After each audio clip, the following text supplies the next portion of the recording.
Na tai ko gero bulvių po 1 centą dar reiks palaukti. Maxima atsakė į Lidl kainų sumažymą ir dabar turime situaciją tokią. Bulvės. Lidl 24 centai super kaina, 4 centai su programėle. Maxima 23 centai įprasta kaina ir 3 centai su programėle.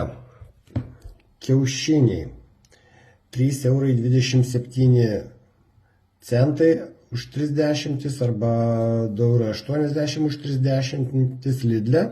Jeigu perskaičiuoti į dešimtis, tai yra 1,09 arba 93 centai su programėle. Tuo tarpu kaip Maximoje kaina yra 98 centai arba 92 centai su programėle. Kėdainių majonezas Lidlas 1,60 arba 1,25 su programėle. Maximoje 1,59 arba 1,24 su programėle. Žirneliai 1,09 Lidle arba 74 centai su programėle. Maximoje 1,08 centai arba 73 centai su programėle. Na ir Dalma ir kava. Lidle 4,85